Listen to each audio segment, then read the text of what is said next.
मेरे प्रिय नौजवान साथियों, नमस्कार। स्टडी 91 पर आप सभी का बहुत बहुत स्वागत है। दोस्तों, आज हमारी बातें होने वाली हैं भारतीय राज्य व्यवस्था के एक शानदार आयाम पर। आज हम बात करने वाले हैं, जी हाँ दोस्तों, राज्य पुनर्गठन आयोग के बारे में। साथ ही साथ जो हमारे संविधान के स्रोत हैं और भाग हैं। तो आज सबसे पहले हम लोग बात करेंगे, जी हाँ दोस्तों, पहले संविधान के स्रोत पर बात कर लेते हैं, फिर संविधान के जो महत्वपूर्ण भाग हैं उन पर बात कर लेते हैं, और उसके बाद भागों की स्टार्ट करते हैं, जहाँ से शुरू होगा भारतीय संविधान का भाग 1, और बात करेंगे राज्य पुनर्गठन आयोग के बारे में। तो दोस्तों, पहले देखते हैं संविधान के स्रोत क्या हैं। दोस्तों, आपको पता होना चाहिए भारतीय संविधान के स्रोत, भारतीय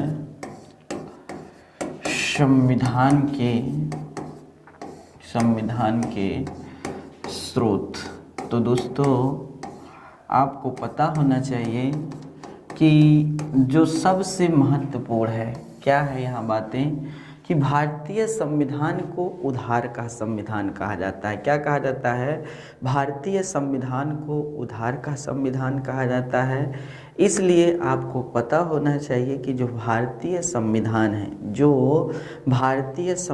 है वह जब निर्माण हो रहा था उसका, तो 60 देशों के संविधान कहानी क्या करके ने दोस्तों, हमारे ही संविधान निर्माताओं ने अवलोकन करके यहाँ के जो विशिष्ट प्रावधान थे उनको क्या किया, भारतीय संविधान में स्थान दिया।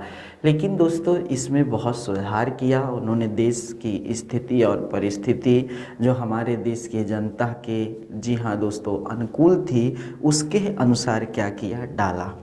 अब देखिए दोस्तों, किस देश से कौन कौन सा पार्ट लिया गया, जी हाँ दोस्तों, उसी पर हम लोग बात करने वाले हैं। तो एक तरफ हम लोग अगर देश लिख दें, ठीक है, जी हाँ दोस्तों, और दूसरे तरफ कौन कौन सा पार्ट लिए, स्रोत लिए, उसको लिख दें, तो बातें बन जाएंगी ना, स्रोत कौन। तो दोस्तों, सबसे जो कुछ महत्वपूर्ण देश हैं आज उन्हीं पर चर्चा होनी चाहिए। आपको पता होना चाहिए कि भारत शासन अधिनियम 1935, जो नो डाउट ब्रिटेन के द्वारा ही आया हुआ था, लेकिन पूरे ही याद रखिएगा दोस्तों, पूरे संविधान का जो सबसे महत्वपूर्ण पार्ट माना जाता है वह यही माना जाता है। यहाँ से क्या लिया गया था दोस्तों, तो यहाँ से आपको पता होना चाहिए था दोस्तों कि जैसे न्यायपालिका होती है ना, क्या होती है, न्यायपालिका को यहीं से स्वीकार किया गया है, न्यायपालिका। फिर उसके बाद दोस्तों आपको राज्यपाल का जो कार्यकाल होता है, ठीक है, राज्यपाल का कार्यकाल जो होता है वह भी यहीं से लिया गया है, कार्यकाल। फिर उसके बाद अगर हम बात करें तो भैया आपके लोक सेवा आयोग के बारे में, जी हाँ दोस्तों, लोक सेवा आयोग यहीं से लिया गया है। और आपको ये भी पता होना चाहिए था दोस्तों, आपका आपात उपबंध, जी हाँ दोस्तों, आपात उपबंध कहाँ से लिए गए हैं, यहीं से लिए गए हैं। संघीय तंत्र जो हमारा अर्थात है सिस्टम है पूरा ना, ठीक है, सिस्टम है, वह भी यहीं से लिया गया है, संघीय तंत्र। तो दोस्तों, एक तरह से यहाँ से बहुत सारे पार्ट्स आपके लिए गए हैं। तो आपने देखा कि न्यायपालिका हो गया, राज्यपाल का कार्यकाल हो गया, जी हाँ दोस्तों, लोक सेवा आयोग हो गया, आपात उपबंध हो गया, संघीय तंत्र हो गया। इस तरह के बहुत सारे पार्ट्स आपके भारत शासन अधिनियम 1935 से लिए गए हैं। उसके बाद दोस्तों आपका कौन आएगा देश, जो सबसे महत्वपूर्ण है वह है ब्रिटेन, ठीक है ना दोस्तों, कौन है, ब्रिटेन। ब्रिटेन से क्या क्या लिया गया है, देखते हैं दोस्तों, ब्रिटेन से क्या क्या लिया गया है। ब्रिटेन से सबसे महत्वपूर्ण जो है वह है एकल नागरिकता, जी हाँ दोस्तों, एकल नागरिकता के कॉन्सेप्ट को यहीं से स्वीकार किया गया है।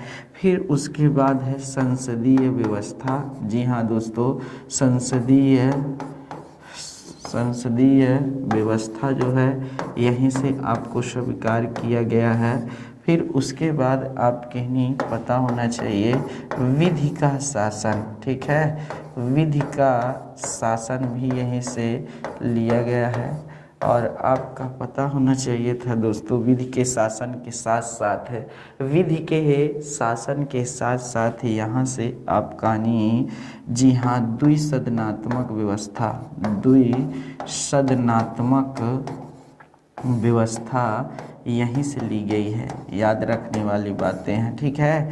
तो एकल नागरिकता हो गया, संसदीय व्यवस्था हो गया, विधि का शासन हो गया, साथ ही साथ आपका नहीं दोस्तों क्या हो गया, अर्थात द्विसदनात्मक व्यवस्था हो गया। फिर आपके मंत्रिमंडल, जो मंत्रिमंडल होता है वह भी यहीं से संबंधित है, मंत्रिमंडल है। विधायी प्रक्रिया, ठीक है, विधायी प्रक्रिया भी यहीं से प्रेरित है, याद रखिएगा दोस्तों। तो यहाँ से इस तरह बहुत सारे पार्ट्स क्या है आपके लिए गए, ठीक है। तो ब्रिटेन से भी बहुत सारे पार्ट्स लिए गए हैं, इनको भी अच्छे से देखते रहिए। आगे चलते हैं दोस्तों, बात करते हैं किसकी, अमेरिका की। अमेरिका से यूएसए से, हाँ यूएसए लिखिएगा आप लोग, यूएसए, ठीक है। संयुक्त राज्य अमेरिका से क्या क्या लिया गया, तो संयुक्त राज्य अमेरिका से आपको जो सबसे अच्छा है वह है मौलिक अधिकार, इसको मूल अधिकार भी बोलते हैं, मौलिक अधिकार। क्या लिए गए, मौलिक अधिकार लिए गए। फिर आपके नहीं दोस्तों क्या लिया गया है, मौलिक अधिकार हो गया, और आपका क्या लिया गया है, महाभियोग, महाभियोग लिया गया है, ठीक है। फिर उसके बाद आपको उच्चतम न्यायालय, उच्चतम न्यायालय, उच्चतम न्यायालय और उच्च न्यायालयों के, उच्च न्यायालयों के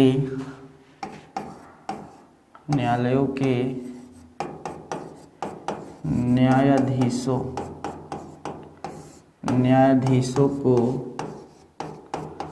हटाने की प्रक्रिया ली गई है, हटाने की प्रक्रिया ली गई है। उपराष्ट्रपति पद लिया गया है, उपराष्ट्रपति का पद लिया गया है, पद लिया गया है। साथ ही साथ उपराष्ट्रपति का पद लिया गया है, स्वतंत्र न्यायपालिका लिया गया है, स्वतंत्र न्यायपालिका लिया गया है।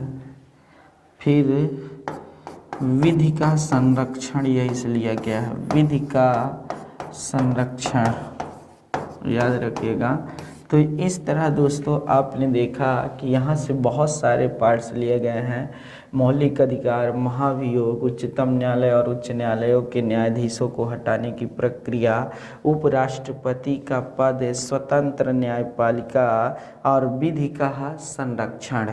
तो इस तरह आप देख रहे होंगे कि ये कितना सारी बातें यहाँ से ली गई हैं ना, विधि का संरक्षण हो गया।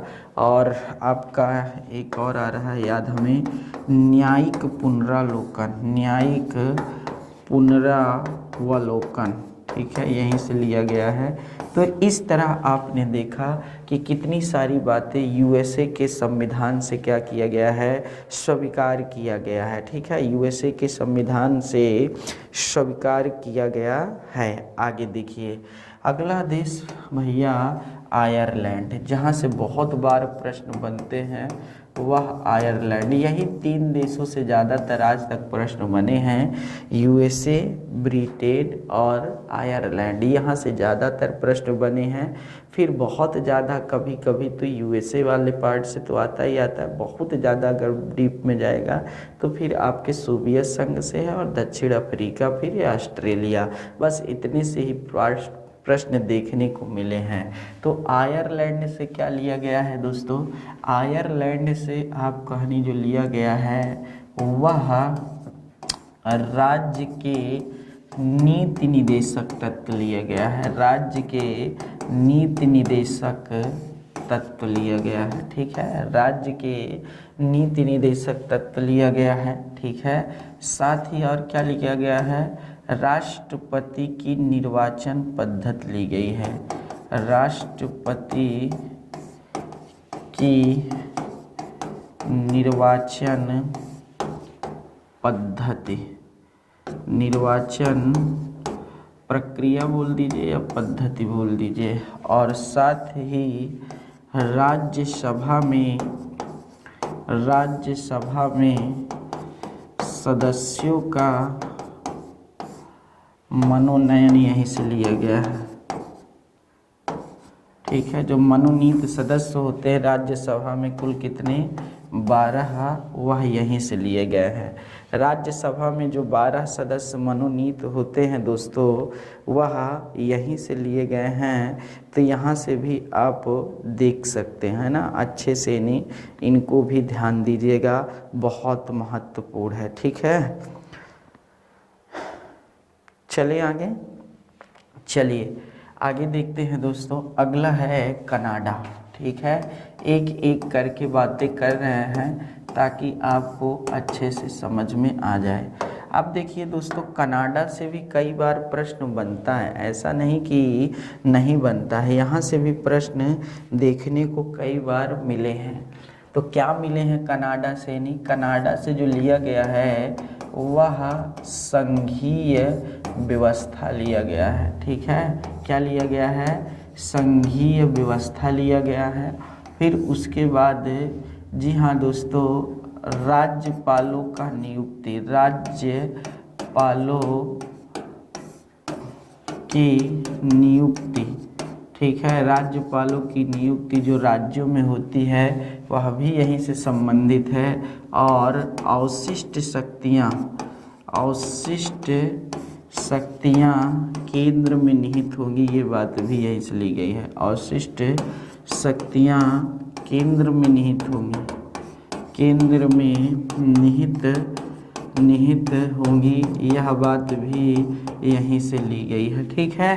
तो इस तरह याद रखिएगा। संघीय व्यवस्था मैंने बता दिया है। राज्यपालों की जो नियुक्ति है वह बहुत महत्वपूर्ण है, याद रखिएगा दोस्तों। तो यहीं से लिया गया है, कनाडा से। हाँ, अगला देखते हैं दोस्तों, अगला पार्ट क्या आता है? अगला पार्ट आप कहानी ऑस्ट्रेलिया, ठीक है। ऑस्ट्रेलिया, ऑस्ट्रेलिया से क्या लिया गया है दोस्तों? तो आप जानते हैं कि जो हमारी ऑस्ट्रेलिया है, यहाँ से क्या होता है दोस्तों, सबसे जो महत्वपूर्ण पॉइंट है वह है समवर्ती सूची। क्या? समवर्ती सूची यहाँ से ली गई है।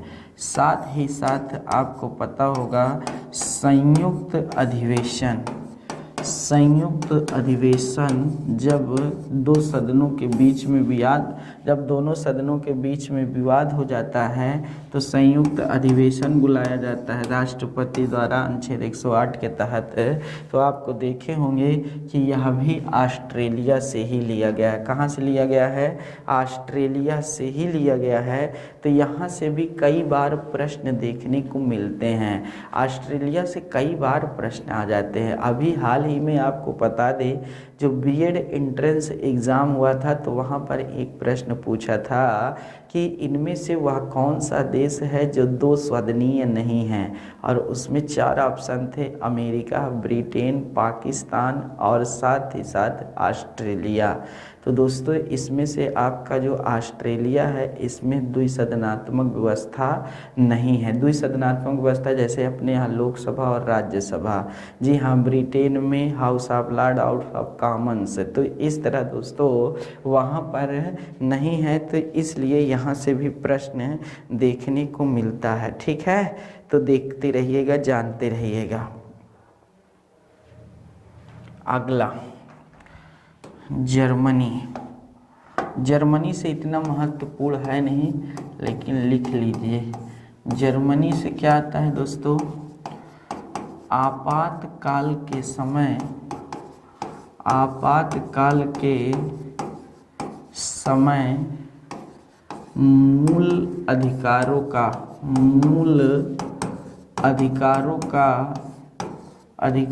का स्थगन। अब आप जानते हैं कि जो प्रथम विश्व युद्ध हुआ कब हुआ, 1914 से 1918। द्वितीय विश्व कब युद्ध हुआ, 1939 से 1945।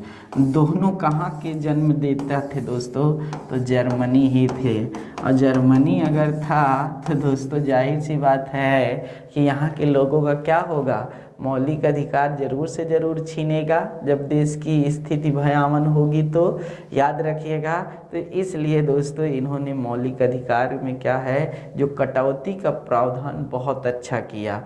तो क्या क्या किया, उसी तरह भारत ने भी कहा कि जब देश में कोई ऐसी विषम स्थिति आ जाती है, आपात स्थिति, तो दोस्तों उस समय भी मौलिक अधिकारों का स्थगन किया जाता है। और कौन कौन किया जाता है, तो 20 और 21 में जो मौलिक अधिकार प्राप्त हैं उन्हीं का नहीं, ठीक है।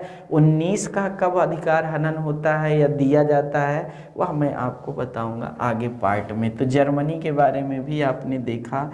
आगे देखिए दोस्तों, USSR, ठीक है, कौन, USSR, हम यहाँ लिख देते हैं, इसको बोलते हैं पूर्व सोवियत संघ, ठीक है, सोवियत संघ है ये, सोवियत संघ, इसी को बोला जाता है USSR। और वर्तमान में रूस इसका पार्ट मेन है, तो रूस लिया जाता है। यहाँ से क्या लिया गया था दोस्तों, तो जो मौलिक कर्तव्य हैं, ठीक है, जो मौलिक कर्तव्य हैं, आप जानते हैं कि संविधान में कुछ ऐसी बातें कही गई हैं जो देश में रह रहे नागरिकों को देश के प्रति करना होता है, ठीक है। ये मौलिक कर्तव्य, फंडामेंटल ड्यूटीज की बातें आगे बहुत शानदार होंगी। तो यहाँ से भी बातें निकल करके आती हैं, कहाँ से, मौलिक कर्तव्य से। तो दोस्तों इसको भी ध्यान दीजिएगा।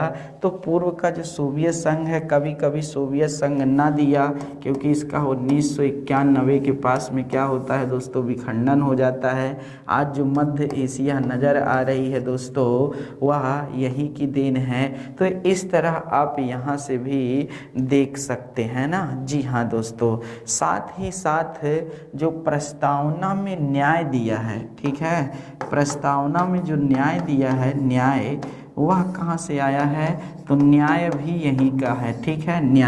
न्याय कितने प्रकार की बात की गई है, तो 3 प्रकार के न्याय की बात की गई है। किसकी किसकी, सामाजिक, आर्थिक और राजनीतिक, सामाजिक, आर्थिक और राजनीतिक न्याय की बात की गई है। तो यहाँ से भी प्रश्न देखने को कई बार मिलते हैं, तो इनको भी प्लीज़ ध्यान दीजिएगा, इनको भी क्या है, प्लीज़ ध्यान दीजिएगा। तो सोवियत संघ हो गया। आगे चलते हैं दोस्तों, दक्षिण अफ्रीका, ठीक है, दक्षिण अफ्रीका से क्या लिया गया है, दक्षिण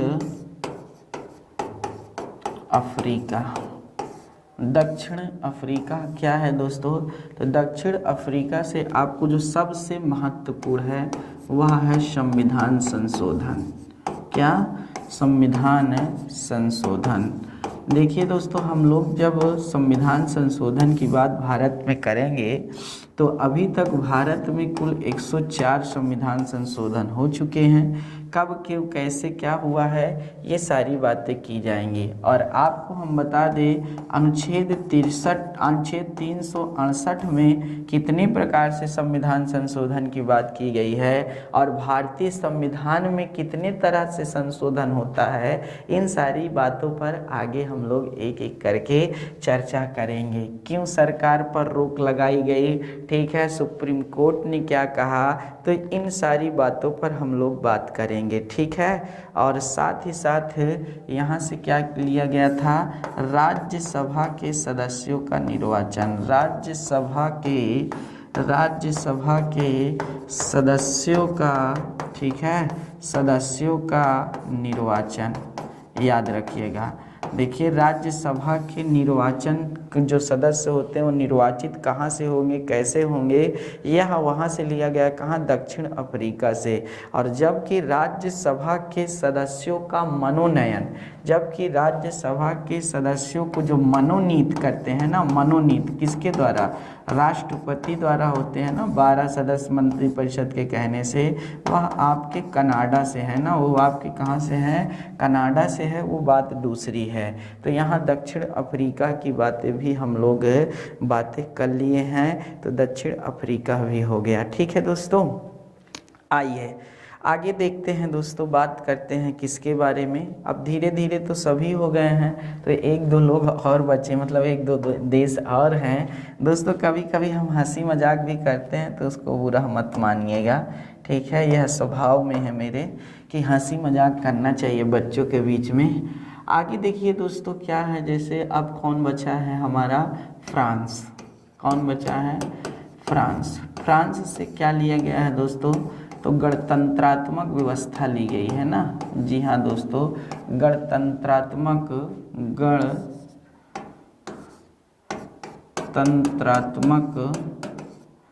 ठीक है व्यवस्था यहीं से ली गई है, ठीक है।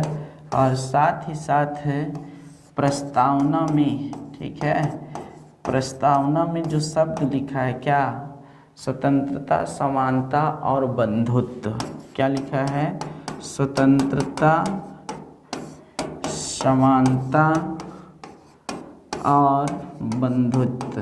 ये शब्द भी कहाँ से लिए गए हैं दोस्तों, फ्रांस से लिए गए हैं। स्वतंत्रता, समानता, बंधुत्व, ये 3 शब्द आपको पता होना चाहिए। फ्रांस की क्रांति के नारे हैं, किसके, फ्रांस की क्रांति के, ठीक है, क्रांति के नारे हैं, ठीक है, नारे हैं, याद रखिएगा। बाकी सर तो आपको पढ़ाएंगे ही कि दोस्तों इंग्लैंड की गौरवपूर्ण क्रांति कब हुई, तो 1688। संयुक्त राज्य अमेरिका की क्रांति कब हुई, तो 1776, ठीक है। फिर फ्रांस की क्रांति कब हुई, तो 1789। रूस की क्रांति कब हुई, तो 1917, ठीक है। भारत की क्रांति कब हुई, तो 1857। ऐसे भी आप देख सकते हैं। तो दोस्तों यहाँ से भी बातें समझ में आ गई होंगी थोड़ा सा। बाकी आपके हिस्ट्री वाले सर इसको बहुत अच्छा तरीके से समझाते हैं, याद रखिएगा दोस्तों। तो यहाँ से भी बातें निकल करके आई हैं एक एक करके। अब क्या बचा है दोस्तों, जापान, ठीक है। एक देश और कौन बचा है, जापान। जापान से क्या लिया गया है दोस्तों, तो विधि द्वारा स्थापित प्रक्रिया, याद रखिएगा, प्रक्रिया यहीं से ली गई, विधि द्वारा स्थापित प्रक्रिया। जबकि देखिए अंतर क्या है, विधायी प्रक्रिया। विधायी प्रक्रिया कहाँ से ली गई है, तो विधायी प्रक्रिया ब्रिटेन से ली गई है। कहाँ से ली गई है, ब्रिटेन से ली गई है। लेकिन विधि द्वारा स्थापित प्रक्रिया कहाँ से ली गई है, तो जापान से ली गई है। तो दोस्तों ये था कुछ संविधान के स्रोत जिन पर हम लोगों ने एक एक करके बातें किया। आपको हर एक पार्ट्स पर क्या करवाया दोस्तों, चर्चा करवाया, ठीक है। अब आगे हम लोग बात करेंगे जो संविधान के प्रमुख भाग हैं। जो संविधान के प्रमुख भाग हैं दोस्तों, देखा जाए तो भाग कुल कितने हैं, भाग आपके 20 हैं, ठीक है दोस्तों। किस संशोधन के द्वारा आया, कब आया, कैसे आया, वो आगे बातें होंगी, जो 3 संशोधन। लेकिन जो मूल संविधान में 22 भाग थे वह कौन कौन हैं, जी हाँ, इन पर भी हम लोग एक एक करके क्या कर लेते हैं, बातें कर लेते हैं। तो आइए देखते हैं दोस्तों, मैंने स्लाइड लिया है। स्लाइड में क्योंकि राज्य पुनर्गठन आयोग बहुत बड़ा चैप्टर है, उसको समझाना मुझे ज़रूरी है।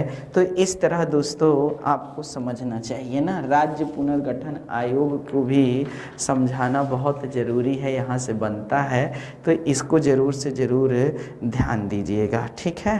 आइए चलते हैं हम लोग, क्या चलते हैं दोस्तों, तो थोड़ा सा ये देखिए दोस्तों आप कहानी, ये पेज है भारतीय संविधान के भाग हैं। देखो बेटा ये तो सब लिखा रहता है, लेकिन जब हम भागों पर चर्चा करेंगे एक एक करके, आगे सभी भागों पर ही तो एक एक करके चर्चा होने वाली है ना, सभी भागों पर ही आगे एक एक करके चर्चा होने वाली है। तो यहाँ पर ये देख लो कि एग्ज़ाम में कभी कभी प्रश्न पूछ लेता है कि कौन से भाग में किसका उल्लेख है। हम आपको बता भी सकते थे, लेकिन थोड़ा हमने स्लाइड का सहारा लिया कि ताकि आपको सीधा सीधा दिखे, मिले, अनुच्छेद भी मिले।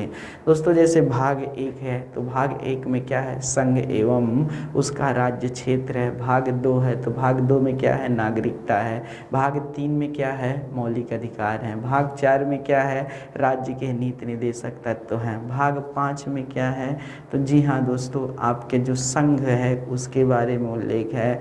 फिर भाग आपका 4 का भी है, हाँ, मौलिक कर्तव्य। भाग 5 क्या है, संघ है। भाग 6 क्या है, राज्य के बारे में दिया गया है। तो ऐसे करके हम लोग एक एक करके बात कर भी सकते थे, लेकिन यहाँ देख लेते हैं ना थोड़ा सा। आइए दोस्तों देखिए, भाग दिया हुआ है और उनसे संबंधित अनुच्छेद। भाग 1 में क्या क्या है, संघ एवं उसका राज्य क्षेत्र। संघ एवं उसका राज्य क्षेत्र, इसका उल्लेख कहाँ है, तो भारतीय संविधान के अनुच्छेद 1 से 4 के बीच में। कहाँ तक, अनुच्छेद 1 से 4 के बीच में है। नागरिकता, नागरिकता का उल्लेख कहाँ है दोस्तों, तो आप जानते हैं भाग 2 में है।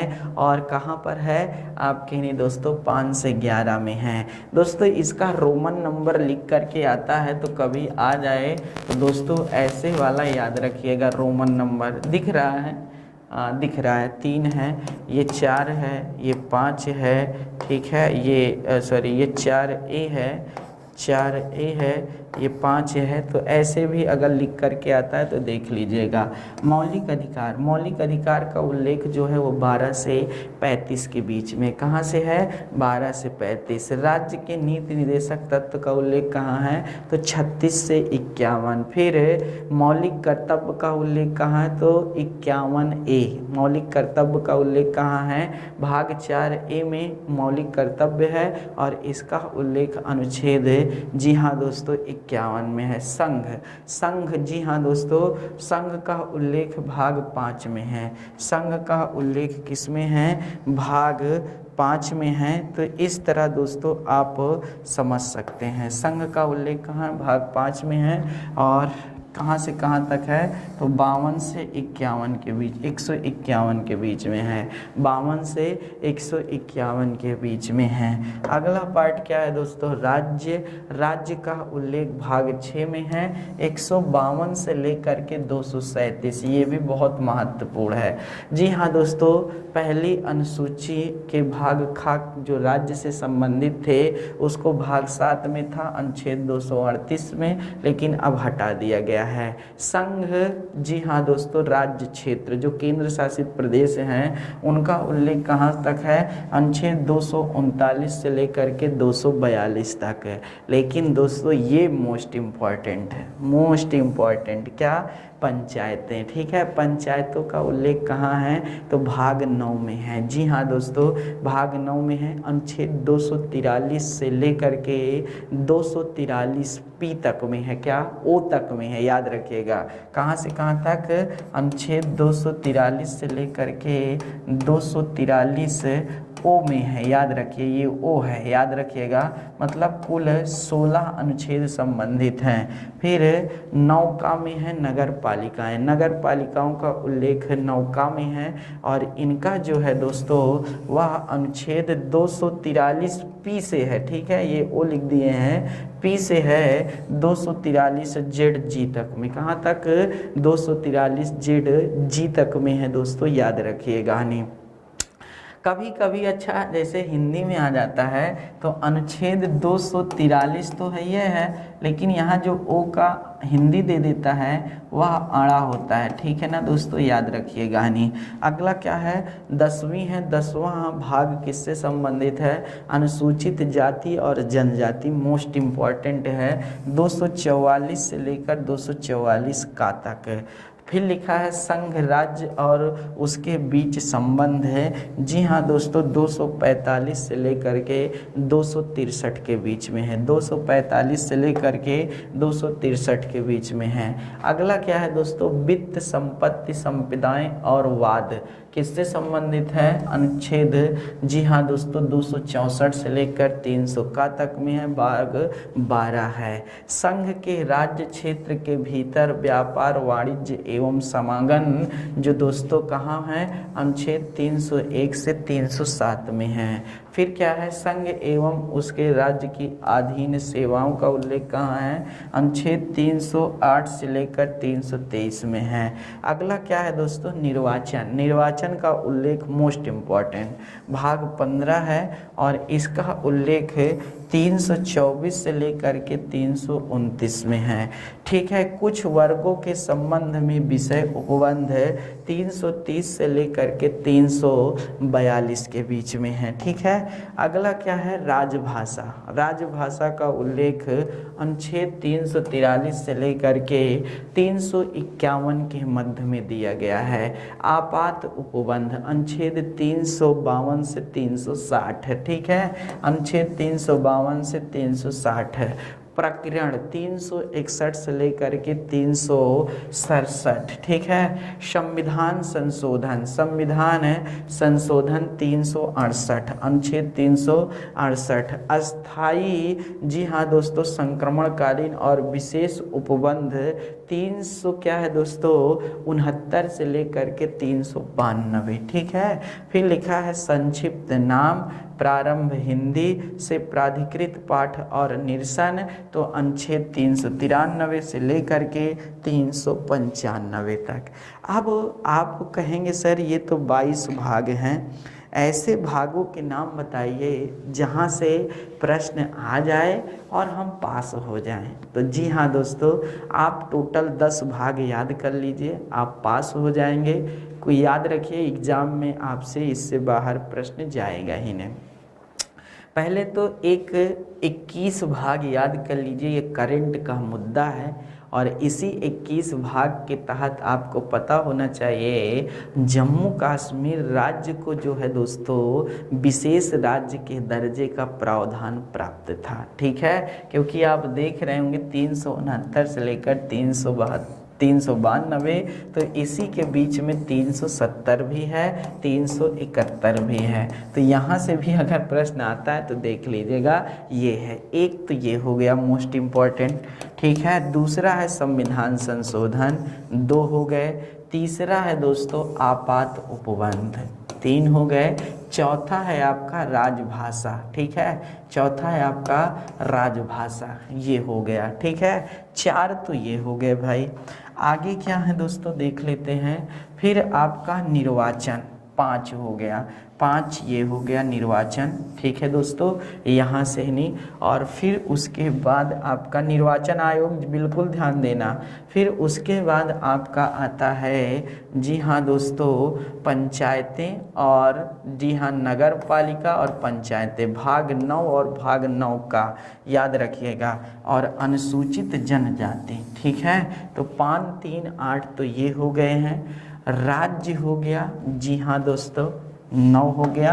और आप कहनी ये 5 तो मोस्ट इम्पॉर्टेंट है, यहाँ से ज़्यादातर प्रश्न आए हैं और इनको अपने दिमाग में नोट कर लीजिएगा। ठीक है।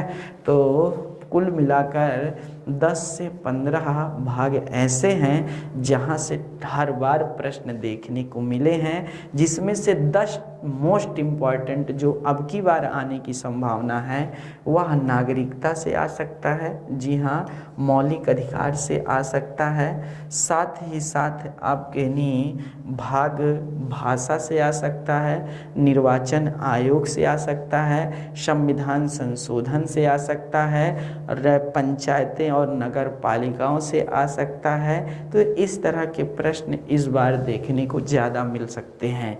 ठीक है दोस्तों, क्योंकि ये करंट के मुद्दे से जुड़े रहे हैं। तो इस तरह हम लोगों ने जो बातें किया वह स्रोत से बात कर लिया, भाग से संबंधित बात कर लिया। अब हम लोग पढ़ लेते हैं राज्य पुनर्गठन आयोग। जी हाँ दोस्तों, और राज्य पुनर्गठन आयोग शुरू करने से पहले हम आपको भाग 1 के बारे में पहले बताएंगे। जी हाँ दोस्तों, भाग 1 में क्या है आप थोड़ा सा इसकी कहानी सुनेंगे या फिर राज्य पुनर्गठन आयोग के बारे में बताएं। तो दोस्तों पहले भाग 1 को तो जानिए क्या है, ठीक है। भाग 1,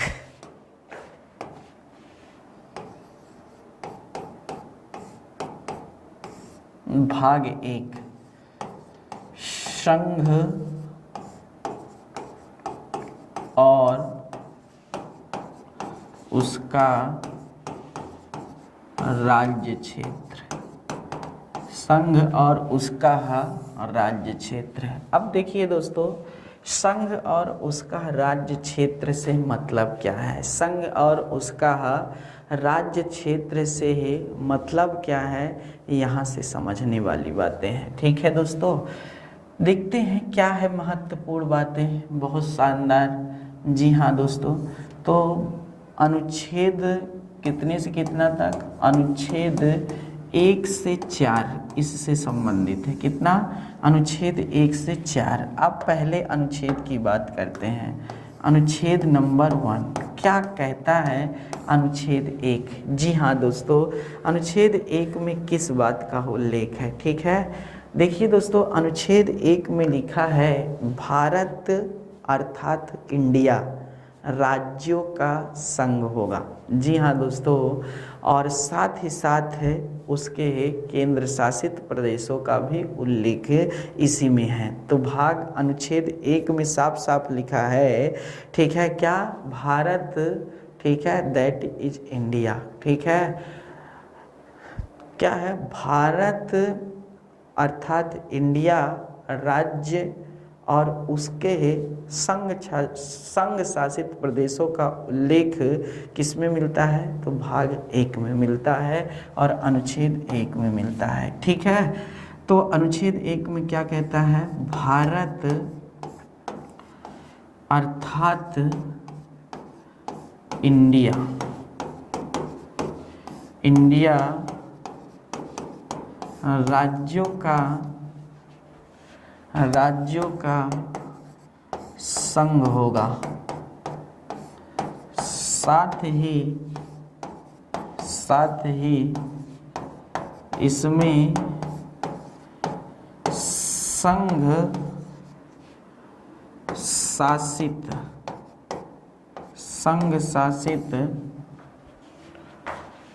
शासित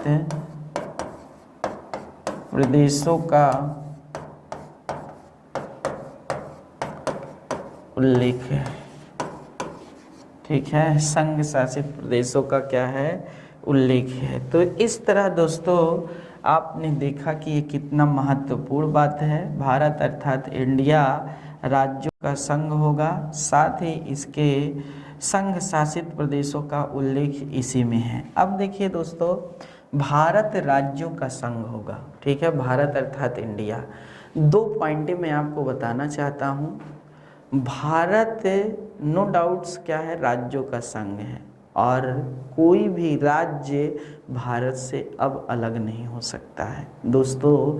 कई बार नागालैंड, कई बार मिजोरम, कई बार केरल जैसे राज्य जो है दोस्तों भारत से अलग होना चाहे, लेकिन जब, जी हाँ दोस्तों, संसद अवलोकन करती है किसका? अनुच्छेद 1 का, और सुप्रीम कोर्ट में भी जब बात जाती है तो यहीं से जब निकल के आती है तो क्या होती है? इस अपील को खारिज कर दिया जाता है, पहला पॉइंट।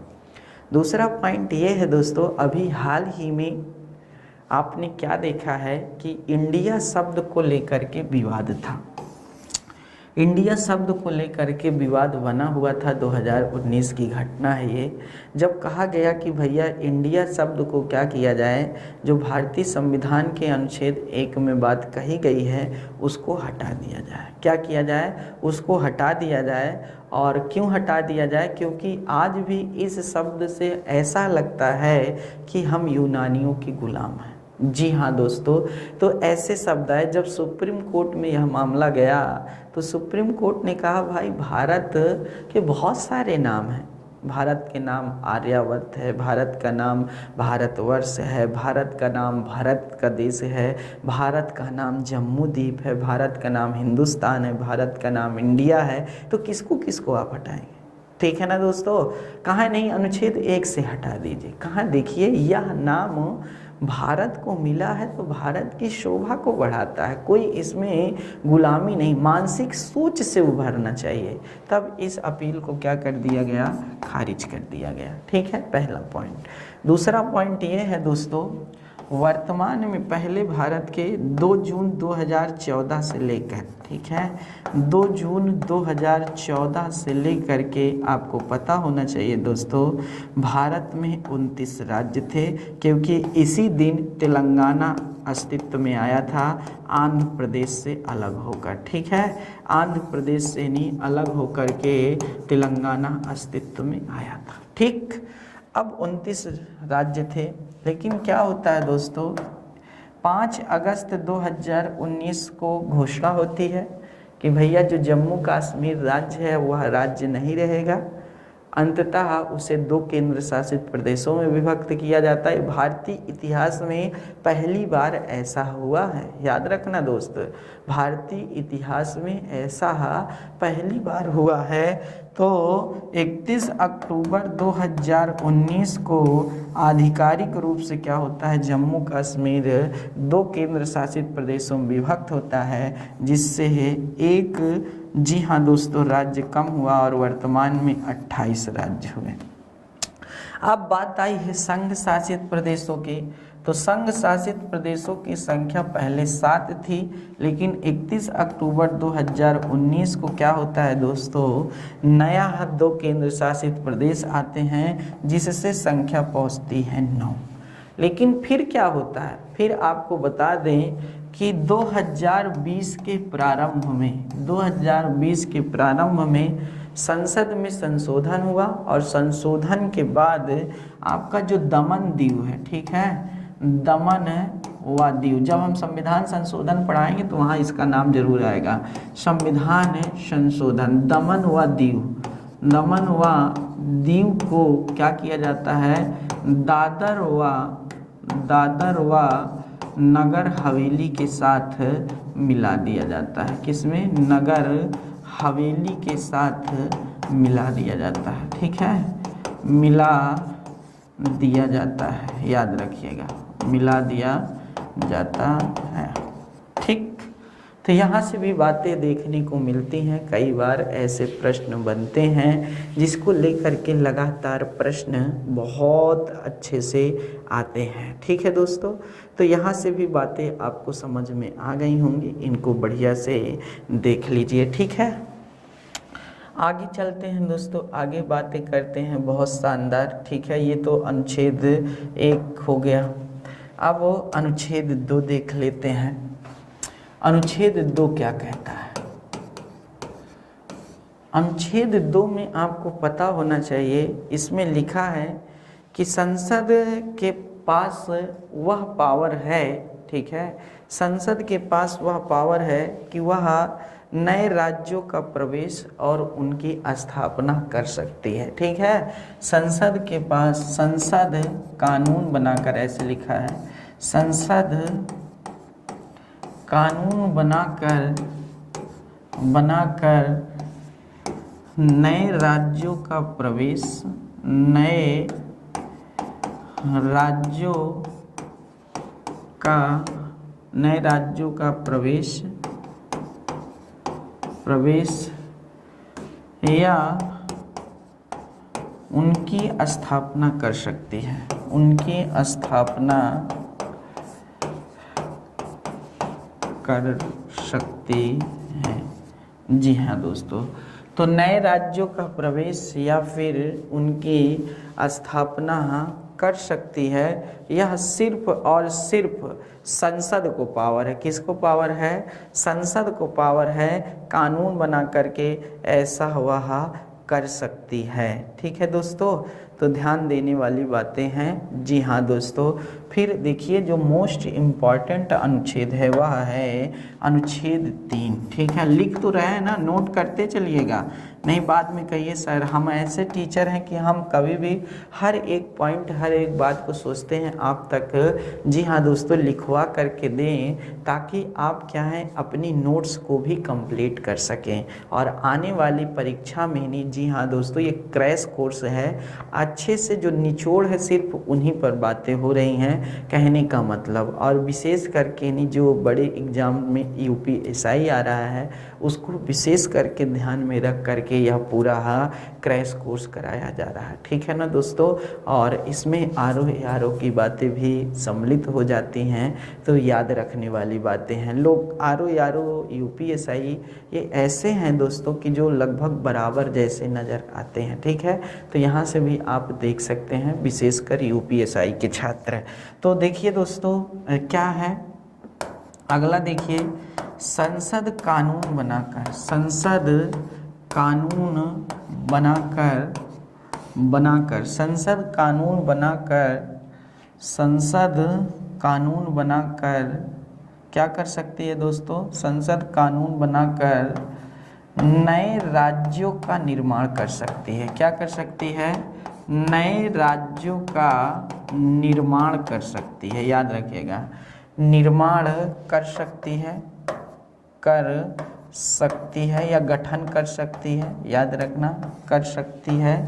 ठीक है, साथ ही उनके नामों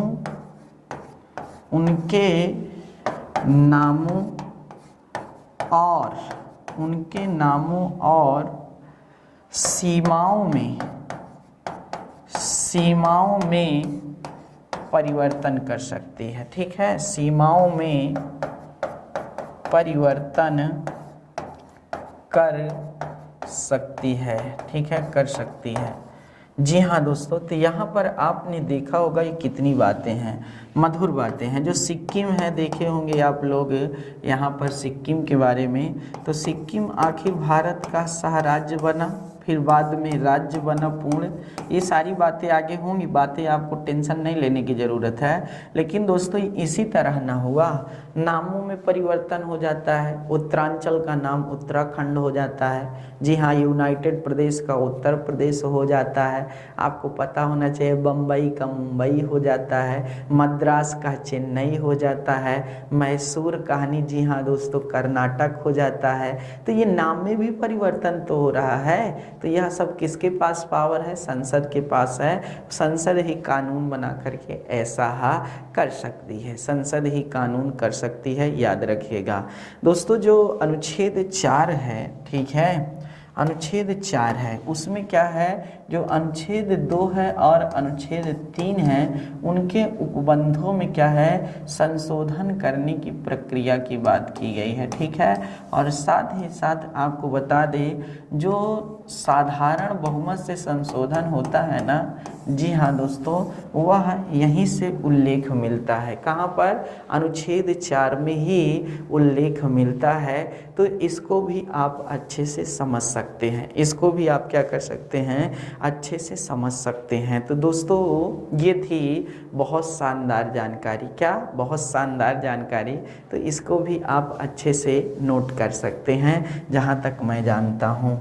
आइए दोस्तों आगे देखते हैं, आगे की बातें क्या हैं, बहुत शानदार बातें। अब हम लोग बात करने जा रहे हैं राज्य पुनर्गठन आयोग की। राज्य पुनर्गठन आयोग की बात करने जा रहे हैं। ठीक है, राज्य पुनर्गठन आयोग। देखिए दोस्तों जो राज्य पुनर्गठन आयोग है इसका क्या पूरा विस्तृत चर्चा है। अगर मैं जी हाँ दोस्तों 20 मिनट में ख़त्म कर ले जाऊं तो ये धन्य भाग्य हमारा। ठीक है, 20 है 25 मिनट, जितने भी टाइम लगते हैं टाइम में कटौती नहीं होगी, ज़्यादा से ज़्यादा भी बता सकते हैं, लेकिन जो मेन पॉइंट है वही बताएंगे। ठीक है, जो मेन पॉइंट हैं उन्हीं पर हम लोग एक एक करके चर्चा करने वाले हैं। तो दोस्तों आपको पता होना चाहिए, जी हाँ दोस्तों, जब हमारा देश स्वतंत्र हुआ तो उस समय 565 देशी रियासतें होती थी। ठीक है, देसी रियासतें, याद रखिएगा। अभी देखिए जी हाँ दोस्तों, कहीं कहीं आपको 552 लेगा, ठीक है, 552 लेगा। क्यों? क्योंकि उस समय गोवा, जी हाँ दोस्तों, सिक्किम, ठीक है, ये सारे पार्ट्स आपके भारत में पार्ट नहीं आते थे, राजवाड़ी व्यवस्था नहीं आती थे, और पाकिस्तान का भी पार्ट। तो दोस्तों यहाँ कहीं कहीं 552 लिखा मिलेगा आपको, कहीं 565, लेकिन जब मैंने आज सर्च किया तो ज़्यादातर दोस्तों मुझे 565 ही मिला है, याद रखिएगा। नहीं, अगर 552 ऑप्शन में आता है तो दोस्तों आपको बता दें, सरदार पटेल जी हमारे देश के गृह मंत्री बने थे, ठीक है, गृह मंत्री बने थे। कौन? सरदार पटेल, सरदार पटेल जी। अब आपको ये बात ध्यान दीजिए, सरदार पटेल जी जब हमारे देश के क्या हुए, गृह मंत्री बने, तो दोस्तों उस समय भारत के बहुत पार्ट्स नज़र आते थे। क्यों? क्योंकि स्वतंत्रता अधिनियम 1947 में, स्वतंत्रता अधिनियम 1947 में इस बात का उल्लेख था कि दोस्तों जो अर्थात भारत का पार्ट बनना चाहते हैं भारत के साथ आ जाएं, जो पाकिस्तान का पार्ट बनना चाहते हैं वो पाकिस्तान के साथ आ जाएं, और जो आप कहानी दोस्तों याद रखिए, कहानी यहाँ से बातें समझने की है, जो स्वतंत्र रहना चाहते हैं वो स्वतंत्र।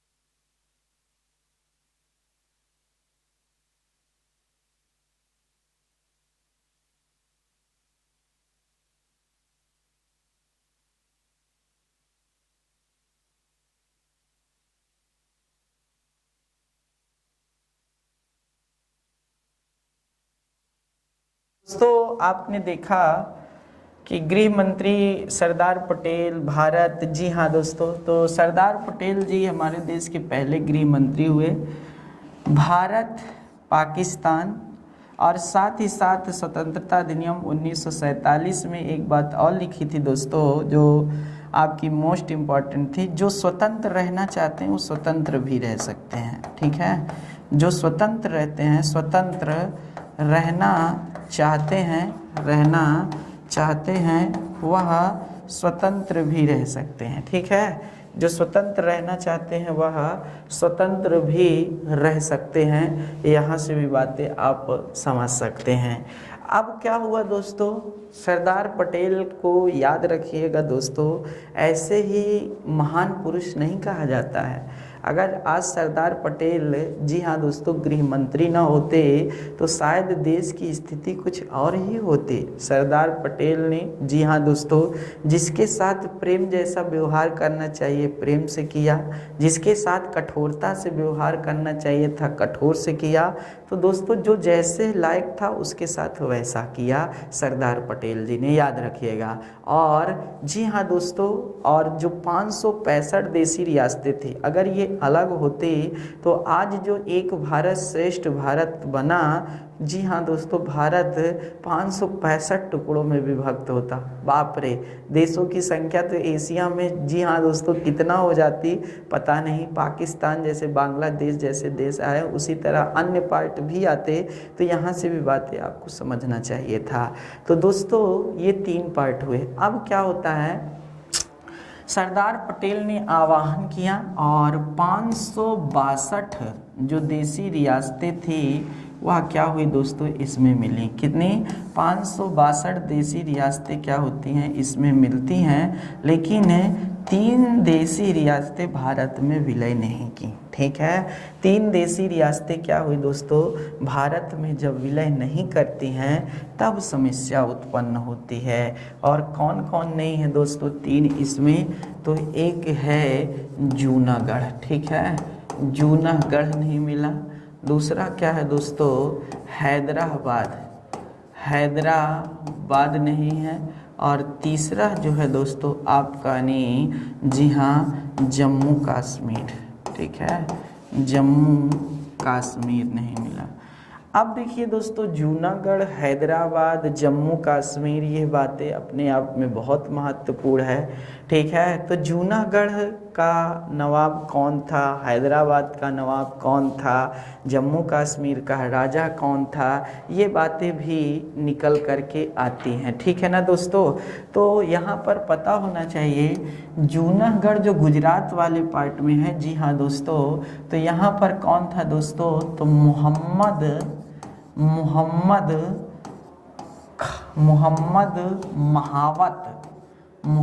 महावत खानजी तृतीय का शासक था, ठीक है। कौन था, तृतीय शासक था। जबकि हैदराबाद का जो नवाब था दोस्तों, आपको पता होना चाहिए कौन था दोस्तों, उस्मान अली खान, उस्मान अली खान थे, उस्मान अली खान था।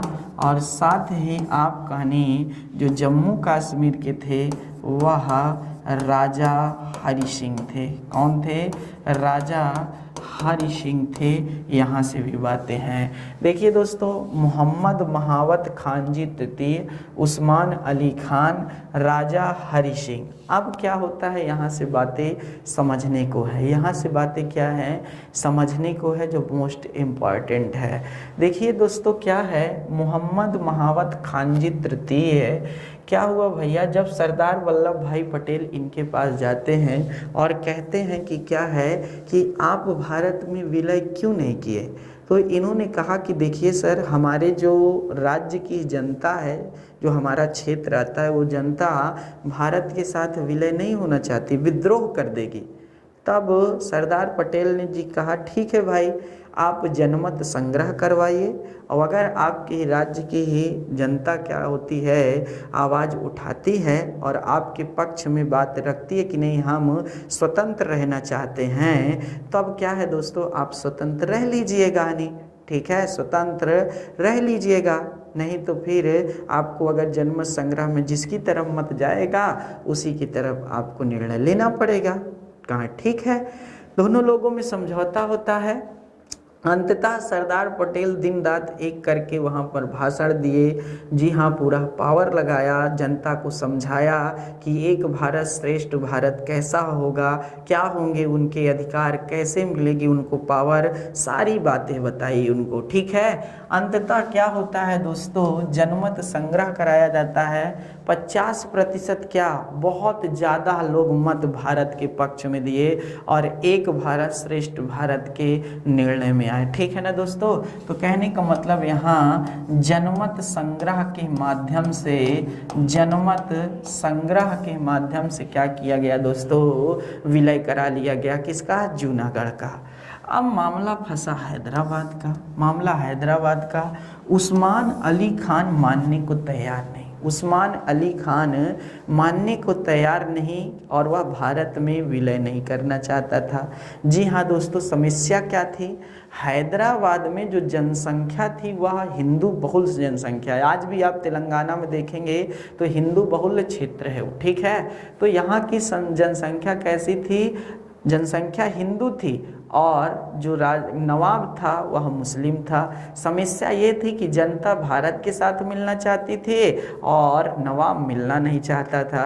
तो दोस्तों क्यों नहीं मिलना चाहता था, क्योंकि वह पाकिस्तान, पूर्वी पाकिस्तान और पश्चिमी पाकिस्तान के फुलाए में था कि नहीं आप, जी हाँ दोस्तों, अलग भी हो सकते हैं। तब क्या किया गया, सरदार पटेल ने पंडित जवाहरलाल नेहरू जी को भेजा।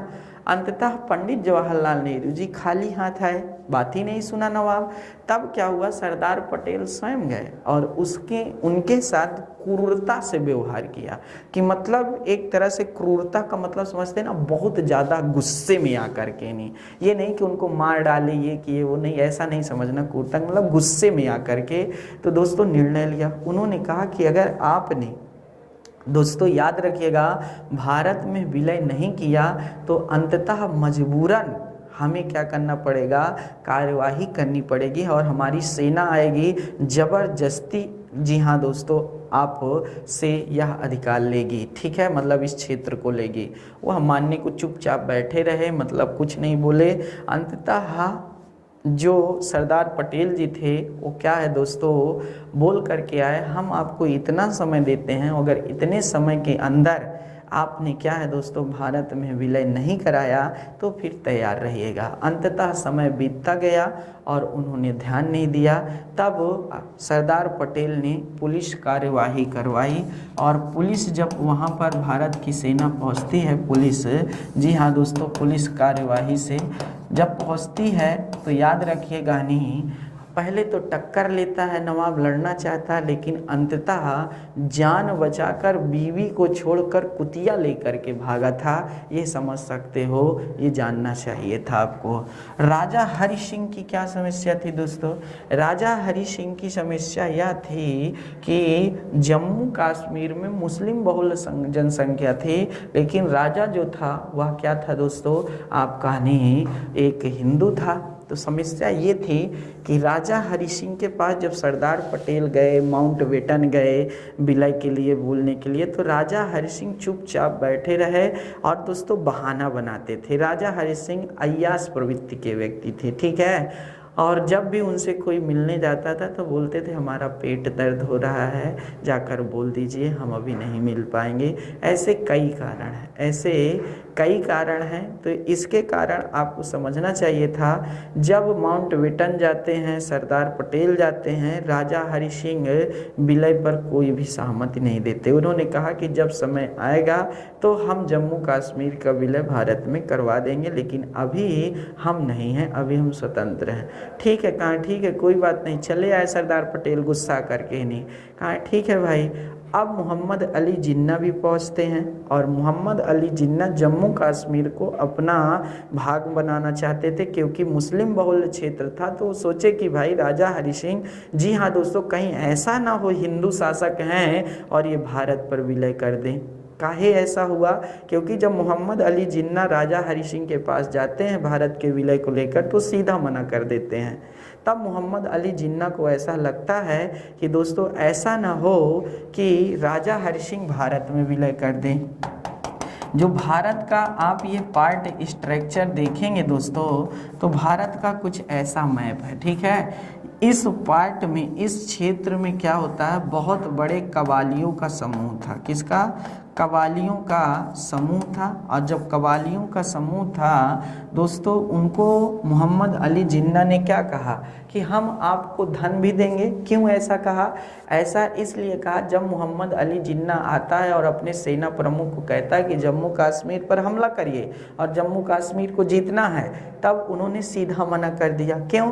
क्योंकि उस समय भारत और, ठीक है, पाकिस्तान दोनों की जो बागडोर सेना संभाल रहे थे वह ब्रिटिश थे, और दोनों आपस में अभी लड़ना नहीं चाहते थे, आपस में सामने में, तो इसलिए मना कर दिया। तब मोहम्मद अली जिन्ना ने कबालियों को मिलाया, जो भूखे प्यासे, याद रखना, शिक्षा से दूर, मारने के लिए तैयार, ठीक है, उनको मिलाते हैं और कहते हैं कि हम आपको क्या देंगे भैया, जितना जम्मू कश्मीर जीतोगे उतना क्षेत्र देंगे, साथ ही साथ आपको धन भी देंगे और लड़ने के लिए हथियार भी देंगे। जो दोस्तों ऐसा ऑफर पाएगा नहीं, वह कौन नहीं करेगा ऐसा, ठीक है। उन्होंने ऐसा कह दिया और अशिक्षित लोग तुरंत क्या है दोस्तों, हमला बोल दिए। जब हमला बोल दिए तो जम्मू कश्मीर में ये 1947 की घटना है दोस्तों।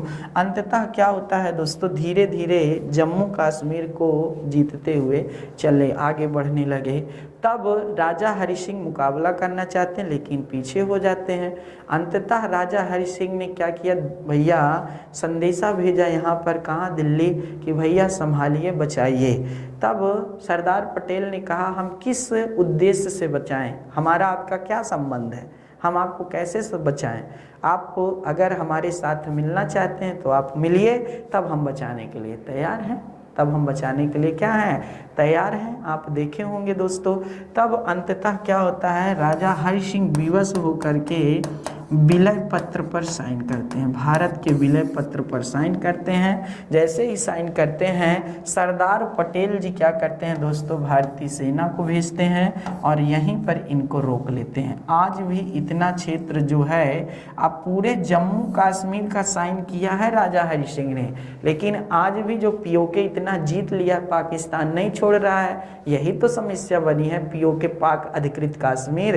अब पाकिस्तान कहता है कि राजा हरि सिंह ने विलय पत्र पर साइन नहीं किया है और सरदार पटेल कहते हैं कि भाई किया है। ठीक है, मतलब उनका मतलब जो ब्यौरा चला आ रहा है, भारत कहता है हमेशा क्या है, किए हैं। तो इसीलिए दोस्तों ये पार्ट अभी पाकिस्तान नहीं छोड़ रहा है और भारत ने कहा कि अगर राजा हरि सिंह ने विलय किया है तो ये पार्ट हमारा है और इसे आज नहीं कल हम लेकर रहेंगे। और नो डाउट राजा हरि सिंह ने विलय पत्र पर साइन किया है। ठीक है दोस्तों, तो ये बातें थी, आपको बातें समझ में आ गई होंगी कैसे क्या है जूनागढ़, हैदराबाद और जम्मू कश्मीर की कहानी बहुत बड़ी है, 2-4 घंटे में भी हम नहीं समाप्त कर सकते हैं। लेकिन दोस्तों अभी सिर्फ छोटा सा पार्ट लेकर के नहीं आपके सामने हम आए हैं, याद रखिएगा।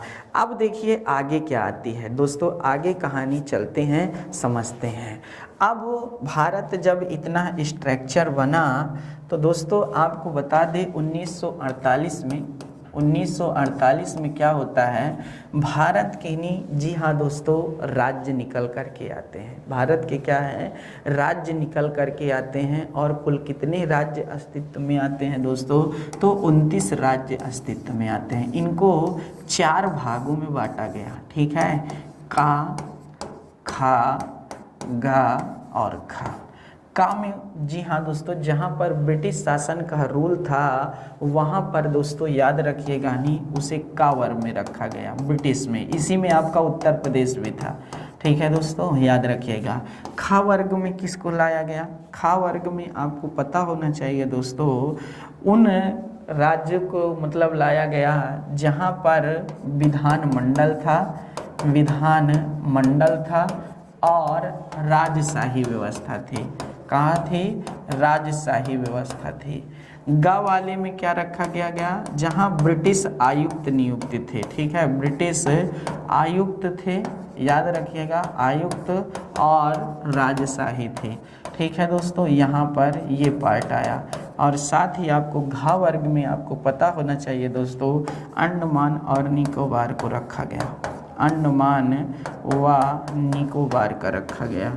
अब देखिए दोस्तों, यहाँ से कहानी देखिए क्या बनी, अंडमान व निकोबार की कहानी क्या है। तो इस तरह आपने देखा कि ये 4 पार्ट्स नज़र आए। क्या 4 पार्ट्स नज़र आए, तो यहाँ से देखने वाली बातें हैं। अब आगे की समझिए, आगे की समझने की बातें क्या हैं। आगे की समझने की बातें यह हैं कि आपको एक बातें नोट करना चाहिए। क्या नोट करना चाहिए यहाँ पर, कि इतना सारा कुछ हो गया, बट गया, भारत के बंटवारे हो गए। लेकिन दोस्तों जब वितरण हुआ तो दोस्तों क्या हुआ, कुछ चीज़ों को ध्यान में नहीं दिया गया। जी हाँ दोस्तों, आपको पता होना चाहिए कि राज्यों का सही से वितरण नहीं हुआ। तो जब नहीं हुआ तब दक्षिण भारत से विशेषकर राज्य पुनर्गठन की मांग करने लगे। जी हाँ दोस्तों, राज्य पुनर्गठन की मांग आई कि राज्यों का, जी हाँ दोस्तों, फिर से पुनर्गठन होना चाहिए। और जब होना चाहिए तब क्या होता है दोस्तों, इस आवाज़ को ध्यान में रखते हुए 1948 में, नहीं कब, 1948 में, यह जून की बातें हैं। कब की बातें हैं, जून 1948 में। ठीक है, भाषा के आधार पर, किस आधार पर, भाषा के आधार पर गठित होने वाला जो राज्यों का होता है, क्या दोस्तों, एक भाषाई प्रांत आयोग बनाया जाता है। क्या बनाया जाता है, भाषाई प्रांत आयोग आता है। क्या आता है, भाषाई प्रांत आयोग आता है। और जो भाषाई प्रांत आयोग आता है ये किसकी अध्यक्षता में आते हैं, तो यस के धर। ठीक है, यस के धर की अध्यक्षता में, यस के धर की अध्यक्षता में भाषाई आयोग आता है। ठीक है ना दोस्तों, और इसमें क्या है, यह राज्यों का पुनर्गठन भाषा के आधार पर हो, इसकी समीक्षा करता है। जब करता है दोस्तों तो दिसंबर 1948 में, दिसंबर 1948 में क्या होता है, ठीक है ना दोस्तों, इसने अपनी रिपोर्ट सौंपी। क्या रिपोर्ट सौंपी। और जब यह रिपोर्ट सौंपता है तो इसने कहा दोस्तों भाषा के आधार पर राज्यों का पुनर्गठन नहीं हो सकता है, प्रशासनिक आधार पर हो सकता है। किस आधार पर हो सकता है? प्रशासनिक आधार पर हो सकता है। जैसे ही ये बात आई सामने निकल करके तो दोस्तों और ज़्यादा विद्रोह उत्पन्न हुआ। ठीक है, तब दिसंबर 1948 में, दिसंबर 1948 में क्या होता है, जेबीपी समिति बनती है। जेबीपी समिति का मतलब यहाँ पर क्या है, अर्थात जवाहरलाल नेहरू जी, ठीक है, जवाहरलाल नेहरू जी, ठीक है। फिर उसके बाद कौन दोस्तों, पटेल जी, सरदार पटेल जी, और पट्टाभी सीतारमैया। क्या दोस्तों, पट्टाभी सीतारमैया, ठीक है, सीतारमैया की क्या होती है दोस्तों, एक समिति बनती है। और यह समिति अपनी जो रिपोर्ट देती है, रिपोर्ट जो देती है वह अप्रैल 1949 में देती है। कब देती है? अप्रैल 1949 में देती है। और इसके बाद आपको बता दें दोस्तों, इन्होंने क्या कहा, भाषा के आधार से राज्यों का पुनर्गठन हो, इन्होंने आंशिक रूप से इस बात को स्वीकार किया। और ज़्यादा से ज़्यादा याद रखिएगा दोस्तों, प्रशासनिक अधिकार इन्होंने भी दिया कि प्रशासनिक तौर पर होना चाहिए। अंततः क्या होता है दोस्तों, इस बात निर्णय को देख करके, रिपोर्ट को देख करके, जो अर्थात है तेलुगु भाषाई क्षेत्र, मद्रासाई भाषा क्षेत्र में मिला था, मद्रासी भाषा क्षेत्र, याद रखिएगा ये मद्रासी भाषा क्षेत्र था और इसके ऊपर था तेलुगु भाषाई क्षेत्र। कौन? तेलुगु भाषाई क्षेत्र। और मद्रास राज्य बना दिए थे। तेलुगु भाषाओं का क्या हुआ था, इसे मिश्रण कर दिया गया था। अब मद्रासी भाषा बोलने का लोग, मतलब ये बहुल क्षेत्र था, तो यहाँ पर भाषा को लेकर के बहुत बड़ा विवाद उत्पन्न होने लगा। जब विवाद उत्पन्न होने लगा तो दोस्तों क्यों? क्योंकि आप जानते हैं कि भाषा से छेड़छाड़ नहीं किया जा सकता ना। अगर अब हमें हिंदी बोलना आता है, कि आप बोलिए चाइनीज बोलिए, तो हम कैसे बोल सकते हैं, आप बताइए कैसे बोल सकते हैं? हमको 2-4 साल लग जाएगा सीखने में, हमारे सामने शिक्षा रुक जाएगी, सारे कामकाज रुक जाएंगे, हम क्या कर पाएंगे? कुछ नहीं कर पाएंगे दोस्तों। तो इसलिए भाषा को लेकर के बहुत बड़ा विवाद उत्पन्न हुआ। तब दोनों में जब क्या होता है, यहाँ पर, जी हाँ दोस्तों, एक थे कौन, श्री राम, इनका पूरा नाम था पोट्टी श्री रामुल्लू, ठीक है। श्री रामुल्लू ने क्या कर दिया दोस्तों, पोट्टी श्री रामुल्लू ने भूख हड़ताल पर बैठ गए। कहाँ बैठ गए भैया? भूख हड़ताल पर बैठ गए। और जब भूख हड़ताल पर बैठे तो 56वें दिन के बाद, ठीक है, 56वें दिन के बाद, मतलब 56 दिन की भूख हड़ताल पर बैठे रहे। और 56वें दिन क्या होता है दोस्तों, इनकी मृत्यु हो जाती है। ठीक है, क्या हो जाती है? मृत्यु हो जाती है। जब मृत्यु हो जाती है तो इस तेलुगु भाषाई क्षेत्र में बहुत बड़ा विद्रोह उत्पन्न होता है। लोग मरने मारने के लिए तैयार हो जाते हैं। जी हाँ दोस्तों, सरकार के खिलाफ खड़ा होना शुरू हो जाता है।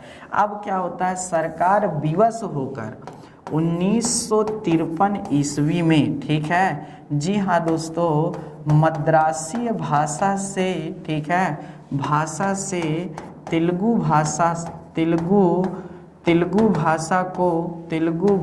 को अलग कर, ठीक है, भाषा को अलग कर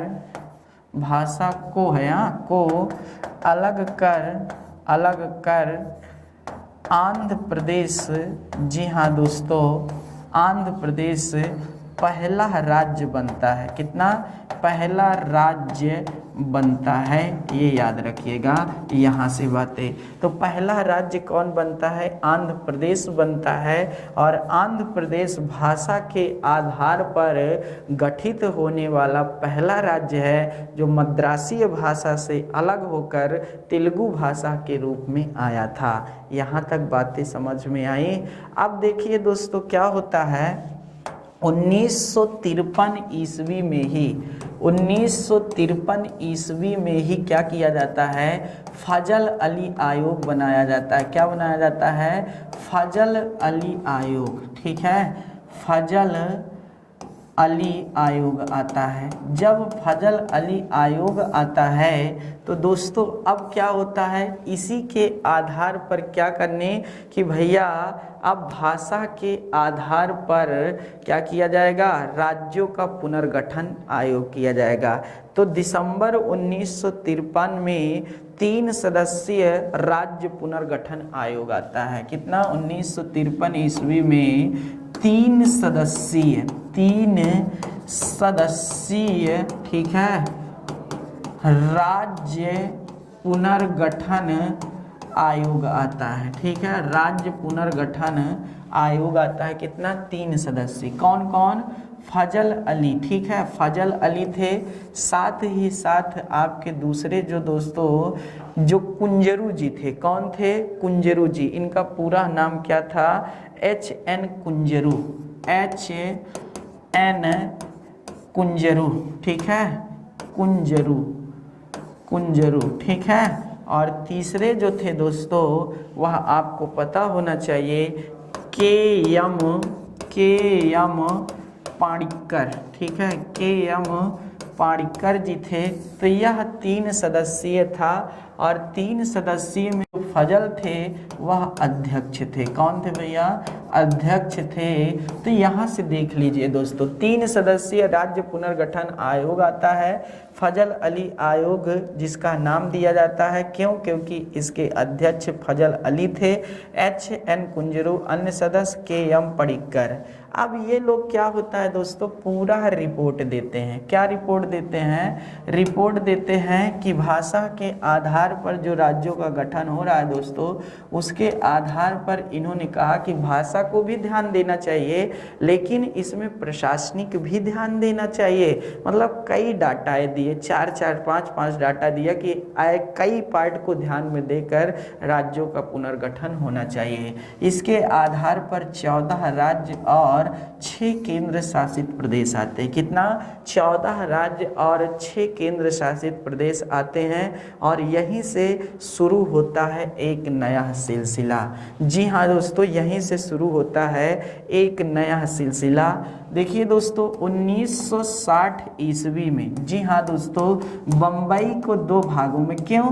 क्योंकि अब भाषा को लेकर के पूरे देश के अंदर राज्यों में पुनर्गठन की मांग चलने लगी। ठीक, तो बम्बई को 2 भागों में बांटा जाता है। एक भैया महाराष्ट्र, तो इसका पार्ट ही था महाराष्ट्र, लेकिन गुजरात नया आ जाता है। क्या? गुजरात। गुजराती भाषा बोलने वाले लोगों का अलग आ जाता है और गुजरात देश कानी भाषा के आधार पर गठित होने वाला 15वां राज्य होता है। नोट करते चलिएगा, कौन सा राज्य होता है? 15वां राज्य होता है दोस्तों।